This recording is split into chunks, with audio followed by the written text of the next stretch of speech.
니산월에 왕 앞에 포도주가 있기로 내가 그 포도주를 왕에게 드렸는데 이전에는 내가 왕 앞에서 수심이 없었더니 왕이 내게 이르시되 내가 병이 없거늘 어찌하여 얼굴에 수심이 있느냐 이는 필연 내 마음에 근심이 있음이로다 하더라. 그때 내가 크게 두려워하여 왕께 대답하되 왕은 만세수를 하옵소서. 내 조상들의 묘실이 있는 성읍이 이제까지 황폐하고 성문이 불탔사오니 내가 어찌 얼굴에 수심이 없사오리이까 하니 왕이 내게 이르시되 그러면 내가 무엇을 원하느냐 하시기로 내가 곧 하늘의 하나님께 묵도하고 왕에게 아뢰되 왕이 만일 좋게 여기시고 종이 왕의 목전에서 은혜를 얻었사오면 나를 유다 땅 나의 조상들의 묘실이 있는 성읍에 보내어 그 성을 건축하게 하옵소서 하였는데 그때 왕후도 왕 곁에 앉아 있었더라. 왕이 내게 이르시되 내가 몇 날에 다녀올 길이며 어느 때에 돌아오겠느냐 하고 왕이 나를 보내기를 좋게 여기시기로 내가 기한을 정하고 내가 또 왕에게 아뢰되 왕이 만일 좋게 여기시거든 강 서쪽 총독들에게 내리시는 조서를 내게 주사 그들에게 나를 용납하여 유다에 들어가기까지 통과하게 하시고 또 왕의 삼립 감독 아삽에게 조서를 내리사 그가 성전에 속한 영문의 문과 성곽과 내가 들어갈 집을 위하여 들보로 쓸 제목을 내게 주게 하옵소서 하매 내 하나님의 선한 손이 나를 도우심으로 왕이 허락하고 군대 장관과 마병을 보내어 나와 함께 하기에 하시기로 내가 강 서쪽에 있는 총독들에게 이르러 왕의 조서를 전하였더니 함께 읽겠습니다. 호론 사람 산발락과 종이었던 암몬 사람 도비아가 이스라엘 자손을 흥왕하게 하려는 사람이 왔다 함을 듣고 심히 근심하더라. 아멘. 할렐루야. 오늘도 수요예배 가운데 나오신 우리 성도 여러분들을 환영하고 축복합니다. 오늘은 좋게 여기시거든 이라는 제목으로 하나님 말씀을 살펴보겠습니다. 우리 성도 여러분들께서는 삶을 살아가면서 중요한 순간을 앞두고 후회했던 적이 있으십니까? 내가 조금만 더 준비했었더라면 아쉬워했던 경험은 있으신지요? 우리 모두가 살아가다 보면 후회를 하기도 하고 준비를 좀 더 했으면 이라는 이 안타까워하고 아쉬워했던 경험이 있었을 거라 생각합니다. 예상치 못한 기회가 찾아왔을 때 준비되지 않았던 자신을 보며 안타까웠던 그 순간 말입니다. 우리는 살아가면서 누구나 기회를 겪는다고 하죠. 그런데 이 준비라는 것은 그 기회가 언제 찾아올지 모르기에 우리가 해나가야 되는 과정과 인내의 순간인 것 같습니다. 이 느헤미야는 하나님의 사람이었습니다. 오늘 본문 가운데 나온 이 느헤미야, 하나님의 사람이라고 하는데 이 느헤미야에게는 어떤 준비가 있었고 어떤 기회가 있었고 어떤 고뇌가 있었는지 우리 함께 말씀으로 살펴보려고 합니다. 느헤미야에게는 깊은 고뇌가 있었던 것 같습니다. 오늘 말씀 초반절에도 보면 내가 왕 앞에 수심이 없었다라고 이야기하고 있지만 사실 그에게는 가득한 수심이 있었습니다. 이 수심이라는 것, 우리에게도 수심이 있는 것 같은데요. 사실 우리에게는 삶을 살아가면서 자녀 문제, 직장과 가정, 신앙 문제, 미래에 대한 불안과 재정, 교회 봉사 가운데 만나는 사람들 가운데 있는 갈등, 여러 수심이 있을 수 있을 것 같은데 이 느헤미야에겐 어떤 수심이 있었을까요? 그의 수심은 바로 하나님 나라에 대한 수심이었습니다. 오늘 본문은 느헤미야를 특별한 상태로 시작하고 있습니다. 이 1절 하반절을 다시 한번 보겠습니다. 이전에는 내가 왕 앞에서 수심이 없었더니, 이 한 구절은 느헤미야가 얼마나 완벽하게 자신의 직무를 수행했는지 보여주고 있습니다. 느헤미야가 어떤 사람이었느냐? 바로 이 아닥사스다 왕의 술 관원이었습니다. 이 아닥사스다 왕의 술을 맡는 술 관원장, 왕의 포도주를 담당하는 왕의 생명과 직결된 이 최측근으로서 그는 왕 앞에서 수심을 보여서는 안 되는 사람이었습니다. 왕 앞에서 언제나 늘 기뻐하고 이 충성만을 보여야 되는 이 왕의 최측근이었던 사람이었다는 것이죠. 왜 왕에게 기쁨만을 보여야 됐을까요? 그것은 고대 페르시아 법에 그렇게 생활했어야 되기 때문입니다. 고대 페르시아 법에 따르면 왕의 면전에서 슬픔이나 불쾌감을 드러내는 것, 그것은 왕의 통치와 은혜에 대해서 불만을 표현하는 것과 같게 여겨졌다라는 것입니다. 왕의 통치와 은혜에 불만을 겪게 하는 것, 그것은 바로 반역과 같은 이 범죄에 해당했다는 것이죠. 그렇기 때문에 왕 앞에 수심을 드러내는 그 한순간조차, 그 실수조차 이 사형에 처해질 수 있는 중대한 범죄였다라는 것입니다. 그렇기에 이 느헤미야는 왕 앞에서 술관원장으로서 수심을 감춰야만 했습니다. 근데 오늘 본문을 보면 이전에는 이라고 하기에 이제 수심이 드러났음을 알 수 있습니다. 수심을 드러내면 어떻게 되겠습니까? 방금 전에도 이야기했듯이 그는 목숨을 잃을 위기에 처했다는 것입니다. 그럼에도 불구하고 그는 수심을 감출 수가 없었던 것입니다. 그의 수심은 개인이나 위안 때문이 아니라 바로 하나님의 나라에 대한 걱정 가운데 왔다는 것이지요. 하나님의 약속이 무너진 본향에 대한 걱정, 이 예루살렘에 대한 걱정, 그 걱정이 그의 수심을 감출 수 없게 만들었습니다. 이 일촉즉발 위기 앞에서 느헤미야는 왕에게 아뢰기 전 이 왕에게 이렇게 이야기했습니다. 왕이 만일 좋게 여기시고 종이 왕의 목전에서 은혜를 얻었사오면, 왕이 좋게 여기시고 내가 왕의 목전에서 은혜를 얻었다. 이 표현을 통하여서 그는 이 왕 앞에 나옴이 은혜이고 왕께 나옴이 이 좋은 순간임을 이야기하고 있습니다. 느헤미야는 단순히 왕 앞에 그날 똑같이 섰던 것만이 아니었습니다. 오늘 말씀 1절 상반절을 보면 이렇게 나타나 있습니다. 1절 상반절입니다. 네, 아닥사스다 왕 제20년 니산월에 이렇게 표현되고 있습니다. 니산월은 지금 월수로 표현하면 한 3, 4월쯤 된다고 합니다. 니산월이 3, 4월쯤 되는데 왜 굳이 이 니산월이라는 표현을 썼느냐? 왜 정확하게 이 표현을 통하여서 시간의 흐름을 느끼게 하고 있냐라고 한다면 바로 1장 1절 말씀을 우리가 한번 살펴봐야 합니다. 1장 1절 말씀에 이렇게 표현되고 있습니다. 1장 1절 말씀입니다. 하가랴의 아들 느헤미야의 말이라. 아닥사스다 왕 제20년 기슬르월이란 말 하면 11월과 12월 사이라고 합니다. 이 아닥사스다 왕이 20년이 된 지 이제 기슬르월에 이르렀다라는 표현이었고, 아닥사스다 왕이 20년이 되었고 니산월에 이르렀다라는 말입니다. 만으로 20년이 지났고 기슬르월부터 니산월까지 총 몇 개월의 시간이 지났겠습니까? 약 넉 달의 시간이 지났습니다. 1장으로부터 2장까지 넉 달의 시간 동안 이 느헤미야는 그저 왕 앞에 묵묵히 살아가고 있었지만 오늘 1절 후반절에 보면 이전에는 왕 앞에 수심이 없었다라는 이 표현을 통하여서 이제 평상시와 같이 살아갔지만 그동안 무엇을 했는지 1장의 내용 가운데 나와 있습니다. 그가 무엇을 했느냐? 그 넉 달 동안 그는 숨죽여 기다린 시간이었습니다.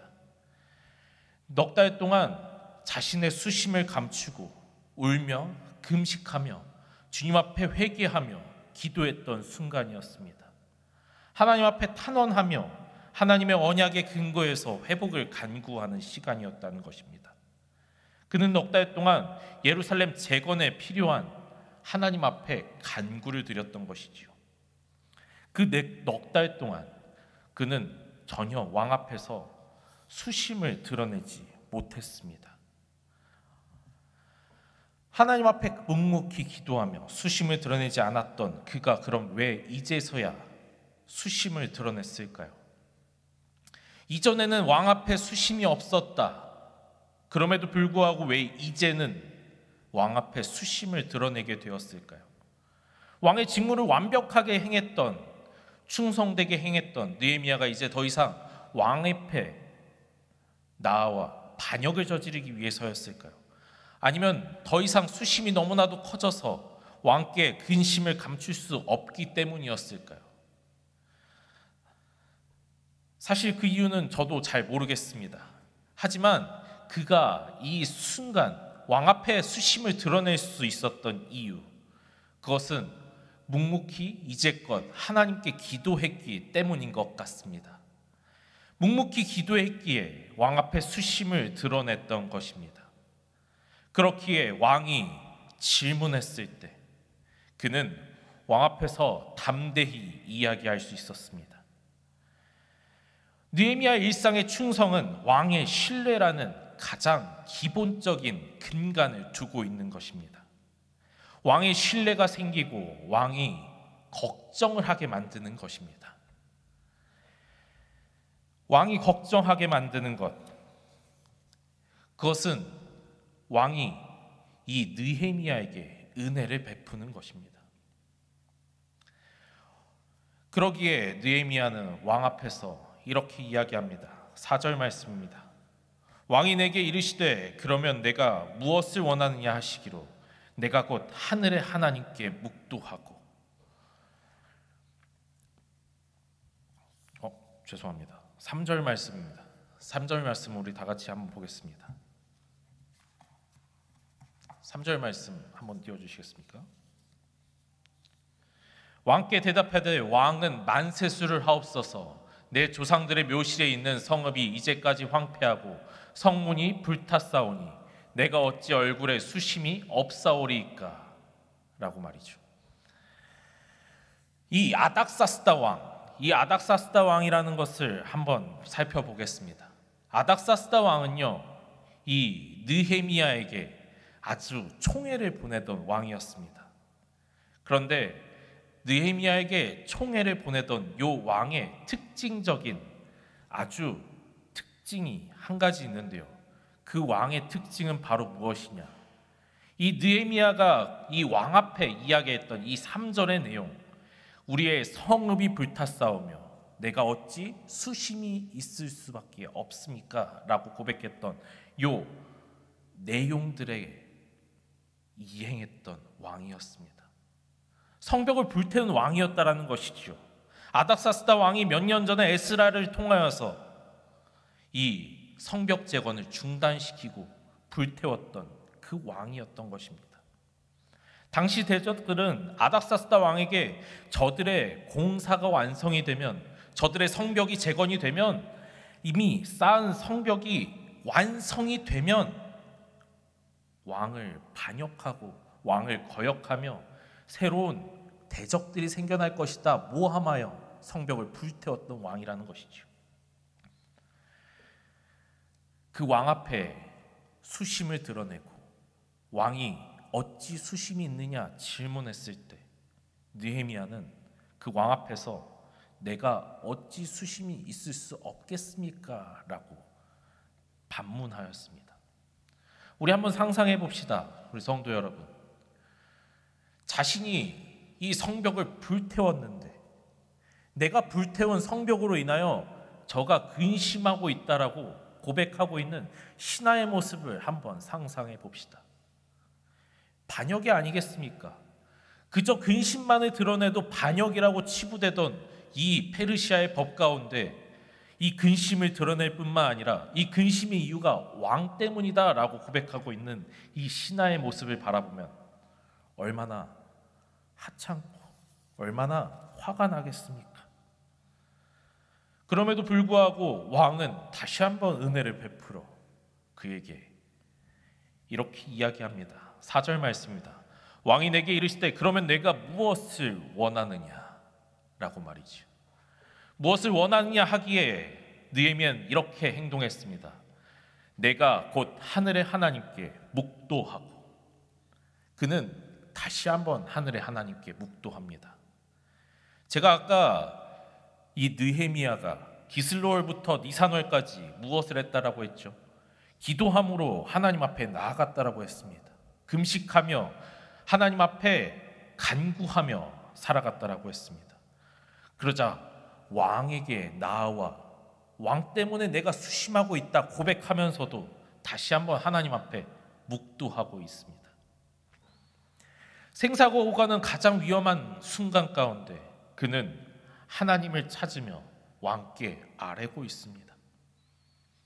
소리내어 길게 기도하는 우리의 기도와 같은 것이 아니라 차이나의 순간에 마음속에 깊이 하나님 앞에 아뢰는 묵도의 순간, 그것은 4개월간의 그 기도가 녹아져 있는 느헤미야의 10년 가운데 습관같이 나오는 내재된 그의 신앙의 모습을 보여주고 있는 것입니다.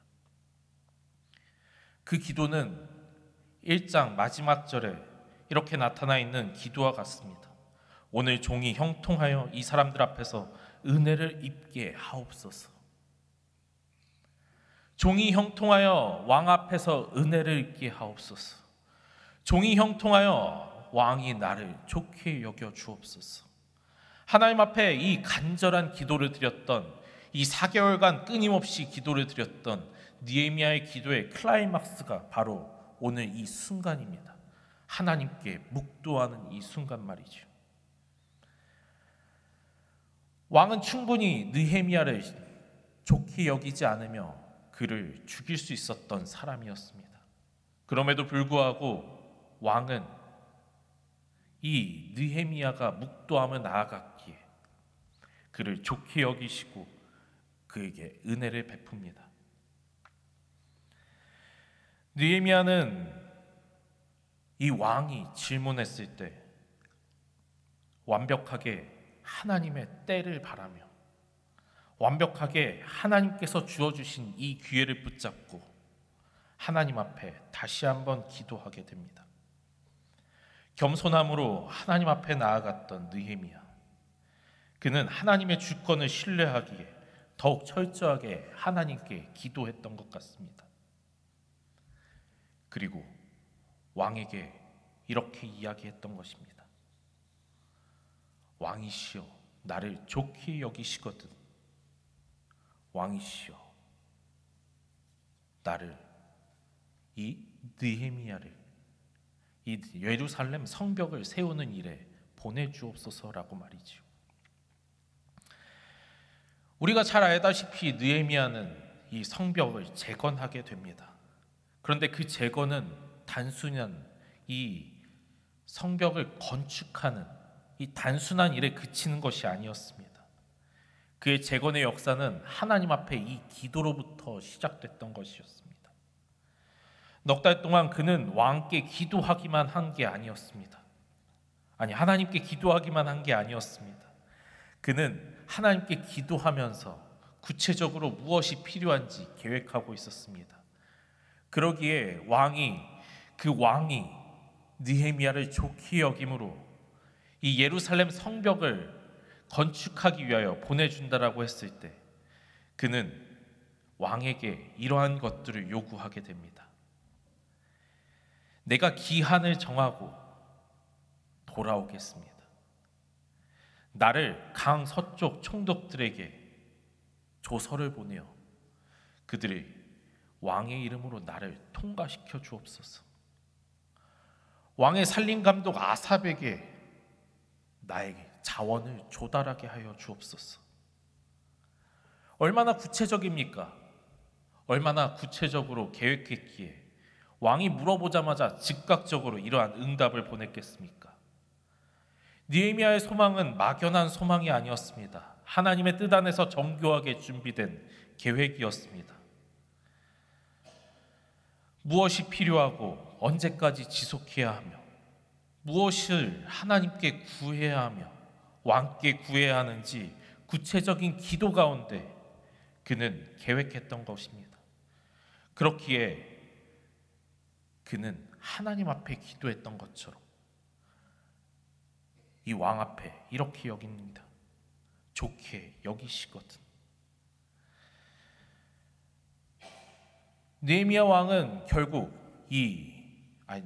느헤미야 왕이 아니라 아닥사스다 왕은 느헤미야에게 결국 이 전폭적인 지지와 지원을 허락하였습니다.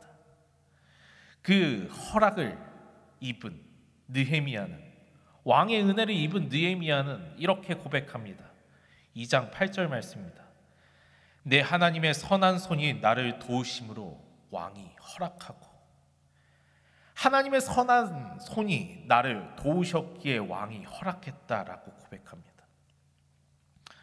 이 표현은 에스라와 느헤미야서에 반복되는 이 용어인데요, 에스라가 우리 누구인지 우리 성도 여러분 잘 아시죠?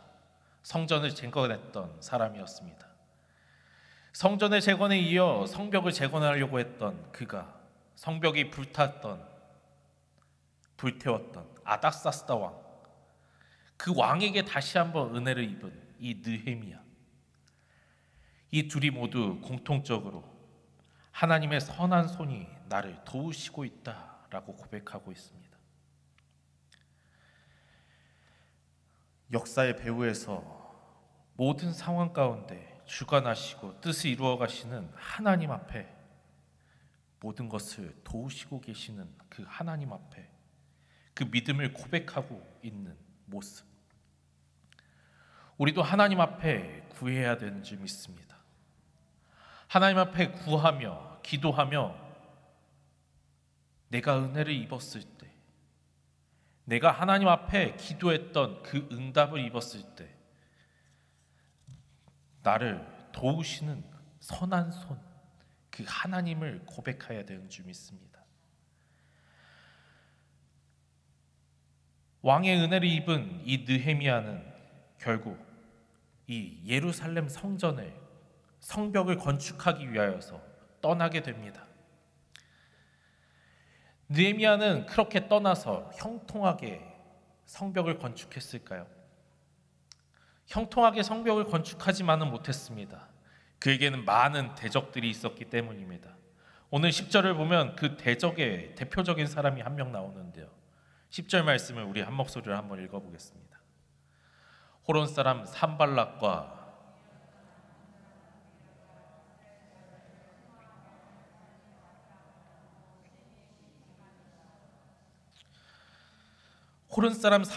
종이었던 암몬 사람 도비야가 이 느헤미야의 소식을 듣고 심히 근심하였다라는 소식으로 오늘의 본문을 다 읽었습니다. 이 이후의 내용은 이 호른 사람 산발락과 암몬 사람 도비야가 이 느헤미야를 얼마나 괴롭히고 있는지, 느헤미야를 무너뜨리기 위하여, 다시 한번 이 성벽을 불태우기 위하여 많은 계략과 많은 힘을 쓰고 있는지 내용을 주로 이루고 있습니다. 영적 전쟁의 시작이지요. 많은 사람들이 우리가 하나님 앞에 잘 살아가려고 하면, 하나님 앞에 다시 서서 하나님의 성벽을 재건해 가려고 하면, 내가 하나님 앞에 나의 성전을 세우고 나의 성벽을 세워 하나님 말씀으로 잘 살아가려고 하면 수많은 역경과 고난이 우리를 가로막곤 합니다. 왜 그럴까요? 왜 그러겠습니까? 그것은 내가 하나님 앞에 바로 서게 되면, 내가 하나님 앞에 나의 성전을 잘 세우고 나의 성벽을 잘 세워서 하나님 앞에 굳건히 살아가게 되면 그들과의 다름이 느껴지기 때문입니다. 세상 사람들과의 다름, 그것은 바로 하나님의 도우심이라는 그 다름입니다. 하나님 앞에 묵묵히 순종했을 뿐인데 하나님의 도우심이 달라지기에 그들은 두려워하게 되는 것이지요. 심히 근심하게 되는 것입니다. 그러기에 그들은 우리를 무너뜨리기 위하여 꾀를 내고 우리를 넘어뜨리기 위하여 힘을 냅니다. 왜 그럴까요? 그것은 그들만이 세상 가운데 붙잡혀 살 수 없기 때문입니다. 그들만이 다르게, 그들만이 세상 가운데 사로잡혀 살아갈 수 없기 때문입니다. 자신들과 똑같은 처지로 우리들도 사로잡혀 살아가야 하는데 우리들은 하나님의 도우심 가운데, 하나님의 백성으로 살아가기 때문이지요. 그렇기에 우리는 그들의 꾀와 그들의 대적들 가운데 끊임없는 고난을 겪게 되는 것입니다. 느헤미야의 내용을 계속해서 살펴보면 느헤미야는 하나님 앞에 그저 묵묵히 기도함으로 하나님께 도우심을 구함으로 나아가는 내용들이 나옵니다. 그런데 그 시작이 바로 오늘의 말씀임을 우리는 기억해야 됩니다. 대적들의 조롱과 중상모략에도 흔들리지 않는 이 느헤미야의 시작은 바로 오늘과 같은 기도였습니다. 영적으로 무장된 기도, 끊임없이 하나님 앞에 간구했던 기도, 그 기도의 단을 쌓았기에 끊임없는 기도를 하나님 앞에 계획하며 나아갔기에 그는 무너지지 않고 끝까지 하나님께서 주어주신 그 사명을 완수할 수 있었습니다. 대적들이 우리를 대적할지라도, 대적들이 우리를 무너뜨리려 나올지라도 그 모략에도 불구하고 그는 두려워하지 않고 세상의 시선에 굴하지 않고 오직 믿음으로 행동했던 사람이었습니다. 우리도 하나님 앞에 기도의 단을 쌓아야 합니다. 하나님 앞에 기도의 은혜를 구해야 합니다. 그리하여서 하나님께서 우리를 도우실 수 있는 그 장을 마련해야 합니다. 우리가 가진 모든 것들을 내려놓고 하나님 앞에 우리의 연약함을 고백하며 우리의 가장 좋은 것으로 갚으실 하나님께 구해야 합니다. 사랑하는 성도 여러분, 느헤미야의 이야기는 우리에게 하나님의 주권적인 은혜로 시작되는 사명의 원리를 가르쳐주고 있습니다. 우리는 하나님의 때를 묵묵히 기다리며 하나님께서 맡겨진 자리에서 충성하는 그 모습을 우리에게 요구하심을 우리는 알 수 있습니다.